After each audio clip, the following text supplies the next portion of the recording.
Hello again, everybody.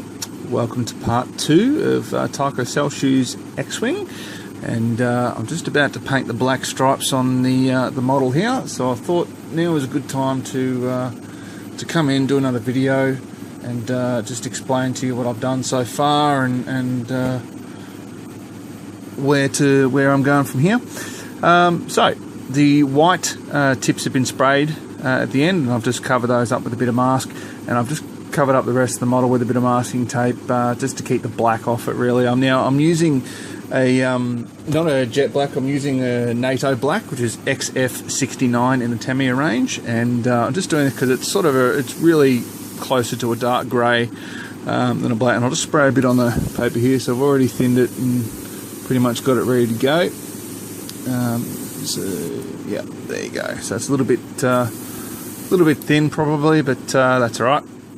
We can work with that. So yeah, so we're just going to do the black stripes, and so I've masked them off, as I've said before, and I've made sure that the edges are nice and firmly down on the plastic. So you just make sure you rub them down with a nail or with your fingernail, sorry, or just a light brush with a toothpick, just to make sure that they're holding firm. I've put the stripes, just for sake of ease, about a centimetre apart, so 10 millimetres.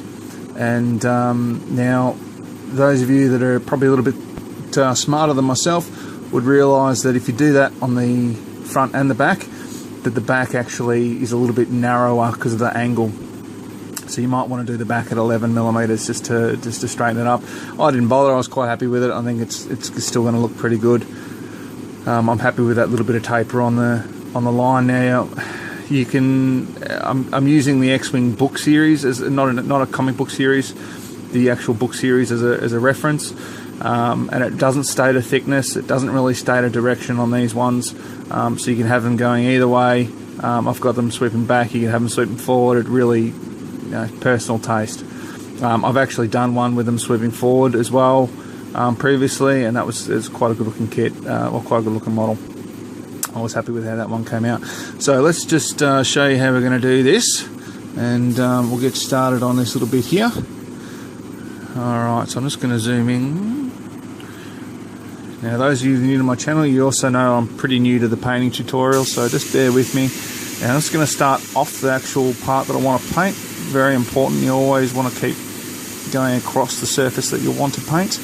Don't want to stay on it, because you stay on it and the paint you overpaint or overload the model, essentially, right? So now I've done pre-shading on these, but I'm not paying too much attention to it with this colour, because it's a fairly dark colour.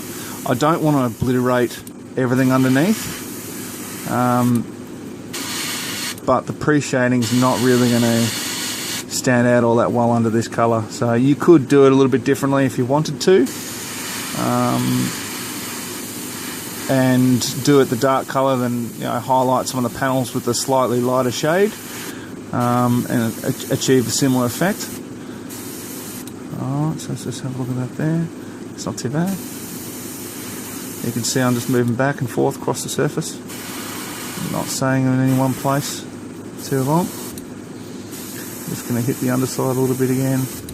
Now, I haven't fixed any of these paints down, so I'll still rub and chip and everything like that, and that doesn't really bother me too much. So you can see on this section there, you see just where my thumb is, you get that little bit of chipping there from where I've been scraping at it and everything like that. All it's going to do on the other parts is just vary the undershade, so the pre-shading on the lighter colours. So I'm not really all that concerned about it. I think it's just going to add, if you see it through the paint, it's just going to add to the authenticity, make it look a bit worn and weathered. I don't want it to have, the finished product to have a sort of a showroom look. I really want it to be worn. It is Rogue Squadron. They do see battle. They do get involved in quite a lot of fights. So let's keep it a bit rough and ready, I think. So if I'm off shot, just forgive me. I'm sorry. Amateurs, tell ya. Still going through. Just working it very gently across the surface. Don't want to stay too long in one spot. Alright, a little bit of overspray there. See, it's a bit thin, and I've put a bit too much in the one area. So so that's alright. Just going to spray a bit of air around it and help it dry. Don't spray it directly on it because you'll just shift the paint around the surface and leave streaks. So that's not too bad. It's looking pretty good. Further out, just dust it on. Yeah. So you can see, as I say, with the NATO black, it's not a really sort of jet black colour. It's not a gloss, obviously. It's a flat black. It really is almost a very, very dark grey. So if you wanted to, you could use a slightly darker colour to go the panel lines, or you could use a slightly lighter colour to go in the actual panels and give you that effect. Now, this part here is going to be painted red eventually. So why mask it? Well, I don't want the black on there for starters, so I don't want the black to show through because I want to do the pre-shading and everything like that in the other part. So it's just easier and safer just to give it a quick mask and just make sure it's nice and protected. So pretty simple. That's looking alright. Come along, make sure I did both those bits. Yep, very good. Okay, next piece. Here we go. I'll zoom in again for you so we can see it there. There we are. Starting off the model, just working it slowly back and forth, and you can see there's that little chip there. It's probably not going to show up under this colour because it's so dark, but we're going to leave it there and hopefully it'll come through when we're done. Want to make sure I get a nice even coat. It's starting to thin out a bit. Want to make sure I get a nice even coat on the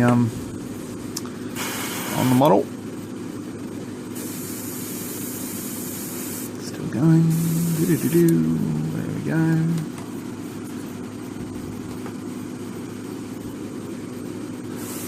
Alright, I'd just like to take this opportunity to give a shout out to a couple of guys online that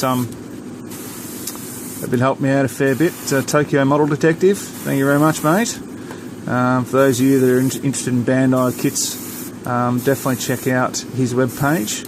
You've got some really good prices, and there's a lot of comments on there from people that have ordered from him and that are happy with his service. So by all means, have a look at his channel, look at his YouTube channel as well, and does a lot of reviews on different kits that are good to have a look at. And I want to say a big thank you to Grant as well. So thanks, mate. He's keeping me encouraged on this, and so he's you know, one of the ones to blame for all my videos. If you're looking for someone to blame, you can point a finger at him. So, alright, so we're getting there, getting there. Alright, let's hit this bit again. Sorry guys, keeps getting out of focus. There we are.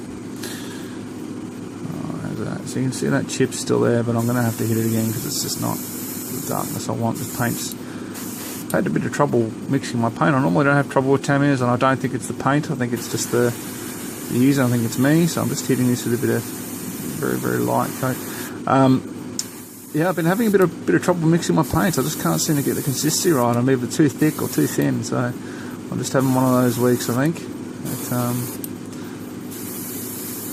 don't know why, but I am. So that happens. It's part of the fun. Yeah, that. But yeah, I'm pretty certain it's not the paint, it's the operator, because it's happening with all sorts of different things. So initially I thought I might have just had an average tin, but no, it's just me. So have a look there, 2 black streaks. Next I'm going to let this dry. I'm going to take these masks off, and I'm going to paint the rest of this red. And then I'm also going to paint inside the engine areas here, and we're going to hit that with a brush and highlight that. So we'll go through that with metallics, and we'll show all that to you, and then we'll be pretty much right to go, and then start on the midsection.